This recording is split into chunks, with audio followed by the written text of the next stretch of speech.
오늘은 창세기 24장 아브라함 인생 전체를 한번 마무리하는 과정인데요. 우리 본문 속으로 좀 들어가 봤으면 좋겠습니다. 24장 제법 길거든요. 한번 꼭 읽어보시고 들어가 봅시다. 24장 읽어보시면 핵심은 이제 이삭과 리브가가 만나게 되는 그 장면들의 묘사입니다. 그런데 저희는 이제 아브라함의 얘기를 마무리하는 관점에 오늘 본문 자체는 굉장히 많은 주제를 담고 있거든요. 근데 한 주제를 조금만 다루고 싶어요. 그는 아브라함의 인생의 열매를 좀 보고 싶은 겁니다. 저희가 지금 긴 시간 아브라함을 바라보고 있거든요. 아브라함, 우리가 호칭하기를 믿음의 조상이라고 부르는 인물이죠. 근데 어떻습니까? 미리 아시는 내용이시기도 하겠지만은 정말 아브라함이 믿음의 조상이 될 만하던가요?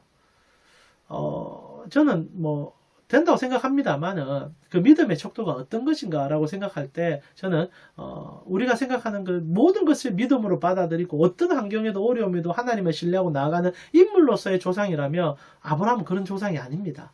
자, 여기서 여러분 성경 보실 때 주의 깊게 보셔야 될 내용 하나만 좀 더 말씀드리고 들어갈게요. 성경을 보실 때 여러 인물들이 등장합니다. 여러분 절대요, 그 인물들을 바라볼 때 그 인물에 집중하시면 큰일 납니다. 성경은 그 각자 인물들의 삶을 통하여 영웅을 우리에게 보여주는 것이 아니기 때문이죠. 성경은 우리에게 한 가지를 가르쳐 주고 싶어 하는 책이죠. 무엇입니까? 하나님이 어떤 분이신가. 조금 더 깊이 들어가면 하나님께서 우리에게 주신 그의 아들이 어떠한 분인가를 가르쳐 주기 위해 결국 구원에 관한 책이 성경이죠. 그래서 아브라함의 삶이라는 것이 아브라함을 존경하라는 것이 아니라 그의 삶을 통하여 오실 예수 그리스도께서 어떤 은혜 가운데 오셨는지를 보라는 겁니다. 그런 면에서 우리가 아브라함을 지켜보면 아브라함은 실수투성이에요. 아브라함은 너무 잘못을 많이 했어요. 그는 첫 시작부터 아시다시피 흉년을 만나지 않습니까? 만약 믿음의 아버지라면 흉년쯤이야 가야 되는데 아니죠. 바로 이집트로 내려갑니다. 나중에 자녀를 잉태하지 않습니까? 이삭을 잉태하자마자 그거 어떻게 합니까? 믿음으로 하나님 앞에 섭니까? 아니죠. 우리 애 잘 키워야 되는데 야, 이 가나안 땅에서 교육을 어떻게 하노? 그리고 그랄 땅으로 확 내려가 버리지 않습니까? 아브라함도 눈앞에 보이는 이 현실을 놓고 갈등했던 인물이에요. 저는 오늘날 우리가 살아가면서 이 신앙에 겪는 갈등들을 신앙 없이로 치부해서는 안 된다고 생각합니다. 갈등이 없는 게 문제예요. 오히려 갈등을 하셨으면 좋겠어요. 오히려 갈등 없이 그냥 땅 투기 좋다 하면 우르르 가고 주식 투자 좋다 주식 우르르 가고 이게 좋은 거 있다 우르르 가고 그래서는 안 된다는 거죠. 순간순간 하나님 때문에 갈등을 하셨으면 좋겠어요. 때로는 넘어질 수 있습니다. 여러분, 예수 믿는 사람이 정말 믿음이 이렇게 커서 모든 것을 다 수용하고 그러면 좋겠지만은 오늘 우리가 성경에서 배우게 되는 내용과도 같은 내용이지만 쓰러지고 무너지고 넘어지지만 끝끝내 하나님의 발을 붙잡고 하나님의 손을 부여잡고 일어나 주님께 나아가는 그것을 우리는 신앙이요 믿음이라 하는 겁니다. 그래서 죄인이 그 죄의 옷을 벗어버리고 예수의 피옷을 입는 그 은혜가 드러나는 과정이 신앙의 여정이라는 거죠. 아브라함은 그렇게 살아왔었습니다. 그렇게 존경할 만한 내용이 없어요. 물론 멋진 모습들도 드러납니다. 318명 가지고 전쟁 이기고 그건 엄밀하게 따져보면 자기 조카를 살리기 위한 매우 개인적인 내용으로 싸운 거거든요. 대의나 공의의 의미보다는 너무나 개인적인 치열함 속에 살아왔어요. 그래서 믿음의 조상으로 여러분이 더 받아주셨으면 하는 마음이 있습니다. 우리 삶 아닙니까? 개인적인 문제, 어려움의 문제. 물론 누군가는 하나님의 나라와 공적 향의를 위해서 달려갑니다. 그러나 우리 대부분은 오늘 우리 회사에서, 우리 직장에서, 나의 가정에서 무엇을 해야 될까를 몰라 아둥바둥 하는 그것. 그게 사실 아브라함의 모습이었죠. 그런 가정 속에서 놀라운 것은요, 하나님이 그가 매우 개인적인 일로 싸울 때도 그것을 공적인 사역으로 만들어 주셔서 그를 통하여 하나님의 역사들을 드러내 줬다는 게 은혜 아닙니까?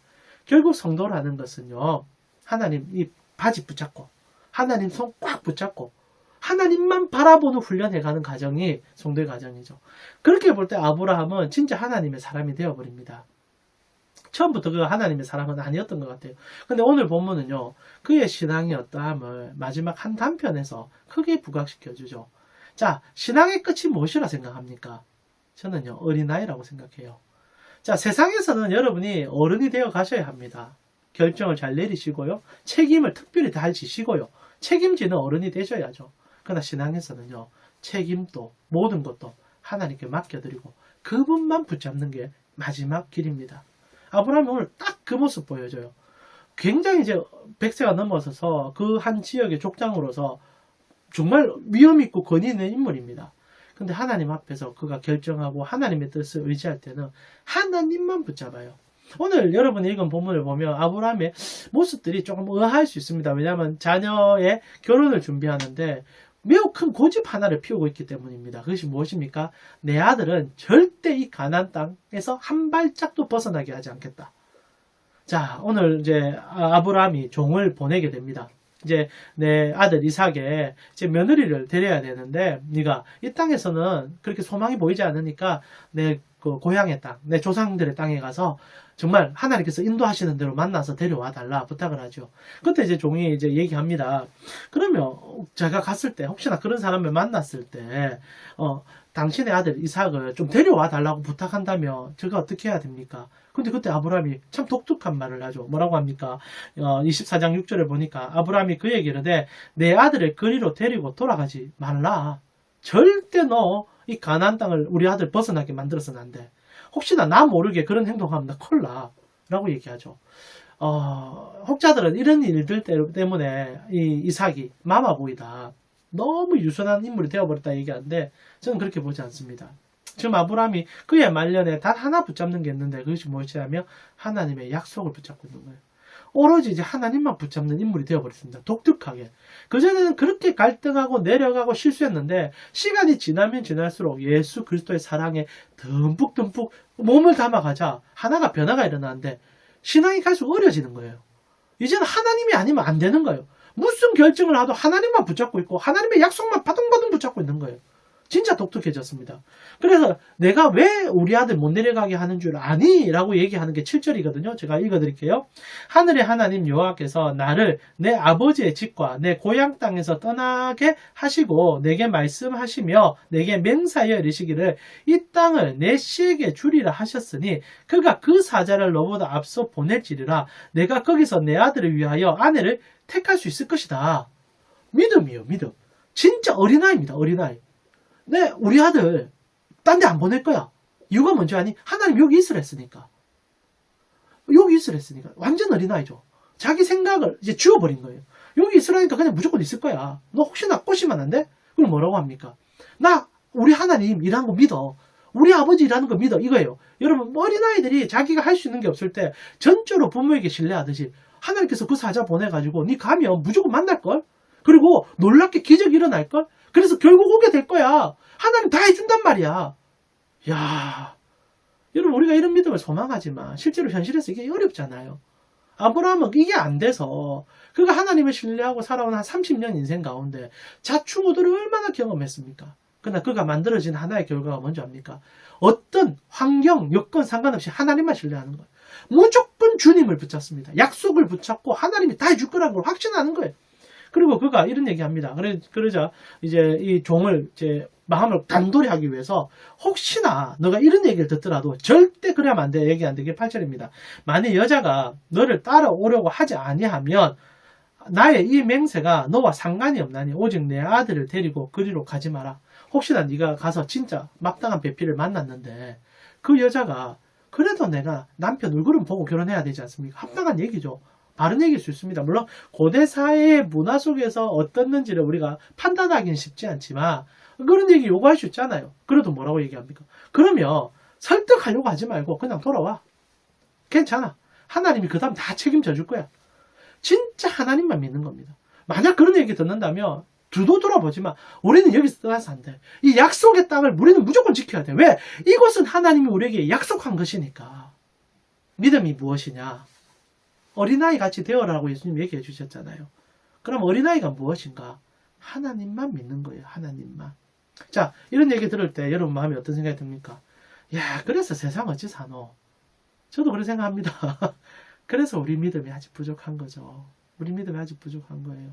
실제로 얼마 전 리서치 결과가 나왔는데 교회 청년들이 한 80%에서 90%가 말씀대로 살면 망한다라는 얘기를 하더라고요. 우리 현실입니다. 여러분 더 이상 하나님 말씀대로 살면 세상 못 산다는 생각을 우리 속에 내리서부터 몸까지 다 적시고 있죠. 그래서 지금 우리가 이 모든 고난을 경험하는지도 모르겠습니다. 근데 아브라함은 반대로 가요. 신앙의 연수가 깊어지면 깊어질수록 그러고 세상의 고통을 경험하지 않은 적이 있겠습니까? 얼마나 강대국 사이에서 고통을 당했고 강대국의 왕들 사이에서 그는 어려움을 당했습니다. 그런데도 그가 마지막에 결정하고 내리는 그게 무엇입니까? 결국 신뢰할 거 하나님밖에 없다. 하나님의 약속만이 살아있다. 나는 주님만 무조건 붙잡겠다. 그래서 아브라함이 된 거예요. 그래서 그는 믿음의 사람이라 부름을 받는 겁니다. 오늘 이 시간 여러분 맹신적인 믿음을 저는 얘기하는 것이 아닙니다. 다시 한번 말씀드리지만 아브라함의 갈등 속에서 그가 도출된 결과만 가지고 우리에게 적용하기는 어려울 거예요. 그러나 여러분 신앙생활을 하시면서 느끼는 한 가지들이 있었으면 하는 게 하나님에 대한 신뢰가 커지길 바라는 겁니다. 안타까워요. 우리 다음 세대가 정말 지금 너무 위험한 상황입니다. 핵심은 이거예요. 하나님의 전능성을 믿지 못하고 그것을 삶 속에서 보이지 못하기 때문입니다. 그럴 때 그들에게 소망이 없다라고 얘기할 게 아니라 내가 진짜 하나님을 신뢰하고 있는지를 물어봐야 돼요. 우리가 못 보여줬으니까, 내가 못 보여줬으니까 우리의 자녀들이 그거 못 보는 것 아닙니까? 여러분은요, 신앙의 연수가 10년, 20년 되셨는지 제가 알 수는 없지만 진짜 하나님 사랑하십니까? 그래서 하나님 때문에 정의롭게 살려고 하시고 하나님 때문에 불의와 타협하지 아니하시고 거짓을 여러분 삶에 좀 버리려고 발버둥 쳐보십니까? 갈등이 있는 자체가 저는 귀하다 생각합니다. 오늘 이 시간도 여러분에게 무거운 갈등을 좀 드리는 것 같습니다. 여러분의 캠코에서, 여러분의 가정에서, 여러분의 교회에서 갈등해 주시고 그리고 그 갈등의 끝이 하나님으로 끝날 수 있도록 하나님을 바라보는 그것으로 가서 결국 신앙에는요. 하나님은 주시는 분이시거든요. 하나님 주는 것을 맛보는 것이 늘어나는 삶. 아브라함 인생 보세요. 그 수많은 갈등과 도피와 그리고 그 수많은 그런 어려움 속에서 결국 그가 깨달은 단 하나. 하나님만이 공급자다. 하나님만이 약속의 성취자다. 그래서 그 약속대로만 살려고 하는 모습으로 나아갔다는 거죠. 오늘 이 시간도 여러분의 신앙을 다시 한번 점검해 보시면서 이 시대에 필요한 것은 참다운 믿음이라 생각합니다. 주님 믿고요. 세상 돈 의지하지 않고 땅 의지하지 않고요. 주님 꼭 붙잡고 저번 주 설교해드린 것처럼 나그네인 것을 기억하고 주님 다시 배울 그날까지 주님께 내 믿음을 올려드리며 나아가겠습니다. 당신은 나의 진짜 아빠입니다. 라고 말하며 나아갈 수 있는 여러분 되어지기를 기도합니다. 한 주간 더 승리하시고요. 말씀대로 살아서 다음 주도 이렇게 영상으로 볼 때 믿음에 이 마음에 하나님 때문에 한 번 더 위로가 경험되어져가는 여러분 되어지기를 제가 일상 속에서 기도하겠습니다. 한 주간 승리하십시오.